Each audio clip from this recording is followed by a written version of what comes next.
Are you ready, kids? Or adults, depending on your date of birth? Well, I can't hear you because I'm kind of alone in a room right now, recording to myself. Oh, God, this intro is so bad. It's so dumb. Oh. Spongebob Squarepants Battle for Bikini Bottom Rehydrated is a remake of a 3D collectathon platformer that originally released back in 2003. This was around that time that Nickelodeon decided they wanted to go a bit extra hard into licensing their IPs into as many 3D platformers as possible. The original launch of Battle for Bikini Bottom came out a week, 8 full days before Nickelodeon's other big title at the time, Tak and the Power of Juju. There was no wasted time here. I feel like I'm in a pretty good position to talk about this game because, well, I don't have too much nostalgia for the original product, but I also know enough about SpongeBob to kind of be able to get involved with it. I grew up around the era that SpongeBob really became big, or at least, I guess, announced and released. I watched the original episode when it first came out, for example, but I never really loved SpongeBob as much as a lot of other people did. I liked it, never really diehard. On the other hand, for Battle for Bikini Bottom, I never played the original at all, so I have no nostalgic connection to it. That's kind of why I'm excited to try this game out. Quite honestly, I didn't even know what type of a game this would be when I first launched it.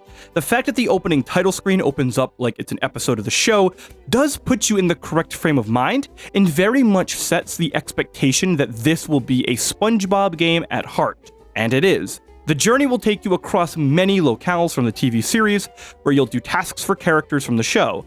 Plankton is as evil as ever, and is the cause of all the robots running amok.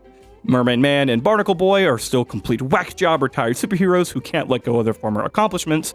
Mr. Krabs likes money, and Squidward represents the modern adult who hates the world and just wants to be left alone. First and foremost, the primary reason approximately 105% of people would buy this game is because it's SpongeBob and you'd want to enjoy some SpongeBobbery hijinks and goofs. To that end, the interactions with the characters is almost always a pleasant one. While there are definitely some jokes that fall very flat, and some dialogue that just doesn't quite make sense or work, most of it is funny and incredibly accurate to the pre-established personality you'd expect. Most of the bad dialogue and jokes comes off kind of right at the start of the game, which sets a bad benchmark, but thankfully, it's pretty uphill from there. An example of some of the fun writing would be when Patrick is holding a golden spatula and gives SpongeBob a quest to go find it.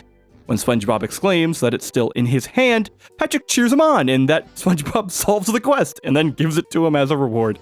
It's easily like the dumbest quest in the game, and it's the easiest golden spatula you'll ever get, but it just takes place even in this like black void of a room, and that's supposed to be this representation of Patrick's dreams and subconsciousness. It's really dumb, but it works. It really works. Thankfully, I think fans of SpongeBob will be happy to hear that the interactions with these characters are all genuinely charming and even nostalgic if you grew up with the series. On that front, the most important thing the game needed to do, i.e. be a good SpongeBob experience, I think it genuinely hits the overwhelming majority of the time, again, outside that first hour or so. Considering most of the original voice actors reprised their roles also gives off this genuine SpongeBob experience, as banter feels as natural as ever. Unfortunately, there are a couple new major voice actors in pretty major roles. Most notably are Mr. Krabs and Mermaid Man. The replacements do a fine job, but the style and the delivery of those two characters, Krabs in particular, it's just so unique that it's impossible not to notice that something's off, even after not having heard his voice in over 15 years. Got a few golden spatulas that I'll be willing to trade to you for some of those shiny objects. Another key aspect that would ensure this remains a good SpongeBob experience would be to ensure that the levels are notable locales and well designed for gameplay. Overall, the levels are fine, some of which are even super fun to play around in. Excluding the first hour or so of levels, the environments tend to give off a very SpongeBob vibe and expands on places perhaps only ever briefly represented in the show. Some standout levers would include the Goo Lagoon, Sand Mountain, and the Mermalair. The Mermalair was the first level that really shows the creativity of the designers being able to capitalize on good gameplay, clever puzzles, and SpongeBob's theming. Unfortunately, the worst levels in the game are the first ones right up front. SpongeBob's house is a really boring tutorial level that I've heard defended as being aimed for kids, but let's be real, there's just far too reading for this to be kids to stay interested. So I don't really think it's designed for anyone other than people who enjoy some good old-fashioned bad levels. Gameplay is It's passable, with nothing too exciting, but it overall works. You'll be playing as primarily Spongebob with the ability to swap to Patrick and Sandy at different times throughout the game. Spongebob's controls are fine, and he'll unlock new abilities as time goes on, such as being able to blow bubbles along the ground and launch bubble rockets. Patrick is the strong guy character who can lift up heavy objects for particular puzzles, and Sandy can use her lasso to hover spin like Dixie Kong and attack from a distance. Sandy is easily the most enjoyable character to play, as her movement is snappy and her flexibility with the lasso just provides the player with more options in platforming and combat than the other two do. Patrick is the worst, but it's mostly just because he's a more limited SpongeBob, just he can lift heavy things now. In general, the gameplay works, but it does feel odd at times. The characters build momentum at this really awkward pace that's not too slow, but not too fast. It's really hard to describe. Taking off for a jump just feels unresponsive, as if there's a delay between hitting the joystick and the character moving forward. The camera angle regularly ruins platforming as well, but not in the way you'd expect. The camera does get caught against walls and stuff like times, like you're probably thinking. However, it's actually the default angle the camera rests at. It's just poor in assisting the player in precisely judging their location relative to the platform that you're trying to land on. Merge that with the fact that the game just kind of randomly decides when it does and doesn't show shadows, and sometimes platforming feels so odd and imprecise that it can be a chore to get through, especially in the first hour or so worth of platforming. The randomness to shadows seems more like a technical issue rather than a design choice, and man, this game is littered with technical problems. Some of the bugs and glitches I've come across I've told people about, and they've let me know a lot of these bugs were also in the original game. If that isn't a faithful remake, then I don't know what is.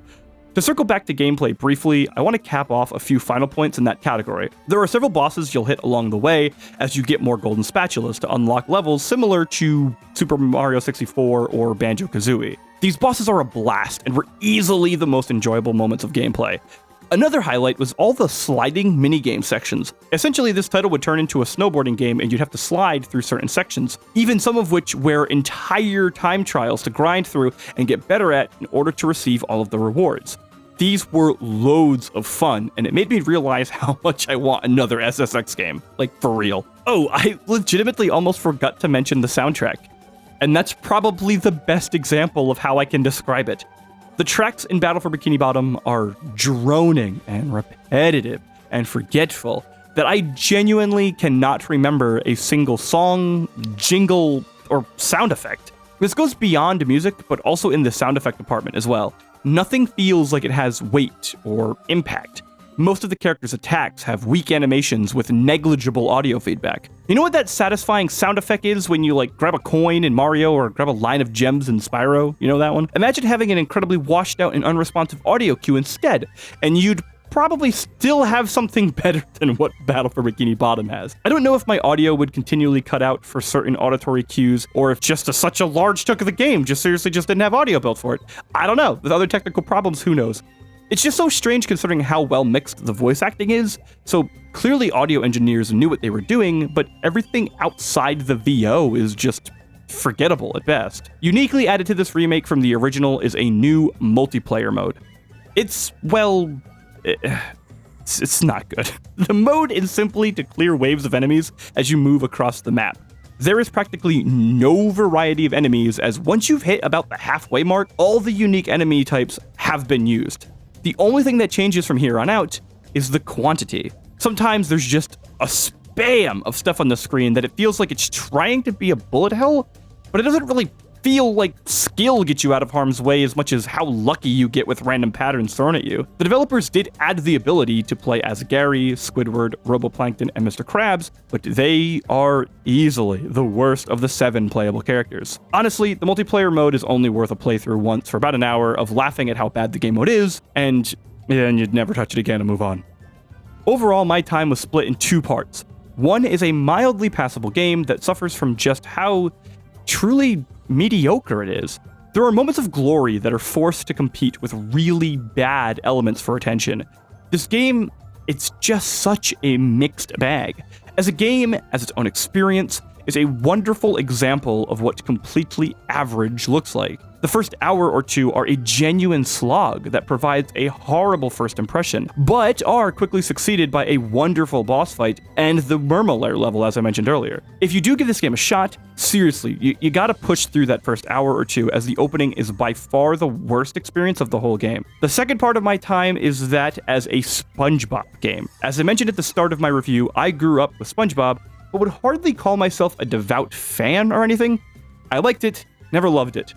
Despite that though, this is an absolute charmer of a SpongeBob game. The interactions are so cute and fun that segments feel as if they're dialogue genuinely from the show. It's not quite as well executed as, say, South Park: The Stick of Truth, where, that whole game feels like it's a genuine episode of South Park, but moments in Battle for Bikini Bottom made me feel as if I was watching a scene of the show on my Switch. I just wish it was more fun to play. Thank you so much for watching my video. If you're one of the one person who made it to the end, please hit that thumbs up button if you enjoyed it, hit the thumbs down button if you didn't enjoy it, hit the subscribe button if you want to see more. There is going to be way more content continually coming because I'm addicted at this point to making YouTube content, so here we are. If you want to follow me on my social media, please feel free to follow me on Twitter and Twitch, both of which are Zerbraxy respectively, and also there's a link at the end of the video to our Discord where we get to hang out and play games. Without further ado, without that, and that's about all I got. Ending videos suck. Stay rehydrated.